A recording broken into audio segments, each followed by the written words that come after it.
Good morning student.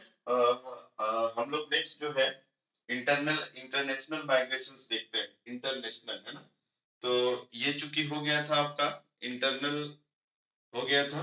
अब देखते हैं हम लोग एक्सटर्नल या इंटरनेशनल। तो इंटरनेशनल में क्या है कि international migration the movement of people out of the country, है ना। मूवमेंट ऑफ पीपल, जब व्यक्ति का मूवमेंट एक कंट्री से दूसरे कंट्री होता है। Movement of people from one country to from one country to another, ठीक है ना। तो उसको हम लोग क्या बोलते हैं, एक्सटर्नल माइग्रेशन।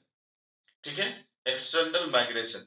तो 2011 के अनुसार एक डाटा हमारे पास आया था, तो उसमें बताया गया था इन सेंसस 2011, इन सेंसस 2011 2011 का डाटा है। More than 5 million person, more than 5 million 5 million person reported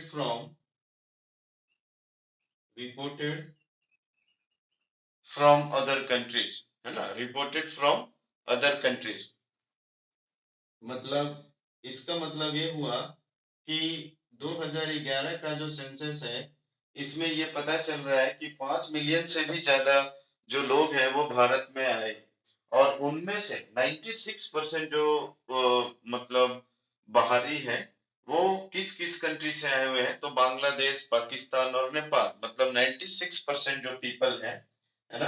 अगर हम 96% पीपल्स की बात करें, तो वो कौन कौन से कंट्री से आए हुए हैं। अधिकतर अधिकतर लोग जो है वो नेबरिज कंट्री से है। 96% की अगर हम बात करें, तो वो कौन कौन से कंट्री से आए हुए हैं, तो सबसे ज्यादा जो है आपका बांग्लादेश,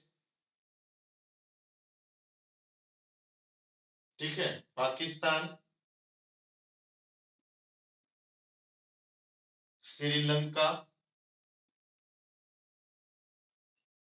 श्रीलंका, है ना। सॉरी, पाकिस्तान के बाद नेपाल। श्रीलंका से भी आए लेकिन रिफ्यूजी आए, है ना, रिफ्यूजीज, नेपाल, ठीक है ना।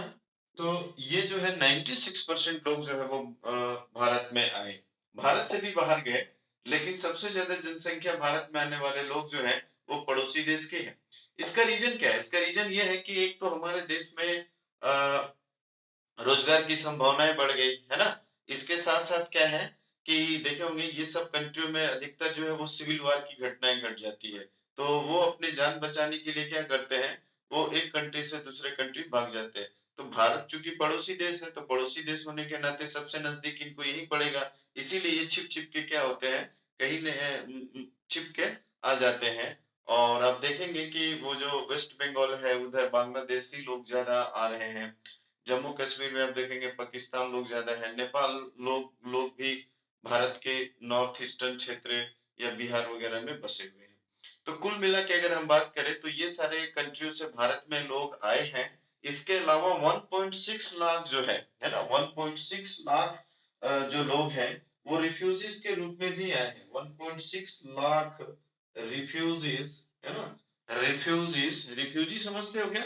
रिफ्यूजी मतलब जैसे बताया ना अभी कि वहां की सरकार की गलत नीति की वजह से जो सिविल वार की घटनाएं हो जाती है, या दो समुदाय के बीच में आपस में लड़ाई हो जाती है, तो वो क्या करते हैं, वो रिफ्यूजी कहलाते हैं। वो अपनी जान बचाने के लिए वो कंट्री भागते हैं। और आप देखे होंगे कि भारत एक ऐसा कंट्री है जहाँ बहुत सारे रिफ्यूजियों को बसा है। तिब्बत की बात करें, श्रीलंकन बात करें, दलाई लामा जो है, दलाई लामा थे जो तिब्बत से आए हुए थे, उसको भी जो है उनके साथ जो तिब्बती आए थे, वो रिफ्यूजीज के कंसेप्ट में भी समझ सकते हैं उनको, ठीक है ना। तो इस तरीके से 1.6 लाख परसेंट जो 6% मतलब 1.6 लाख जो लोग हैं वो refugees from Sri Lanka and Tibet, ठीक है ना। तो ये इंटरनेशनल माइग्रेशंस का प्रभाव भारत में देखने को मिलता है कि वो एक कंट्री से दूसरे कंट्री मूव करते हैं, ठीक है ना। तो ये भी इंटरनेशनल माइग्रेशन आपका कंप्लीट होता है।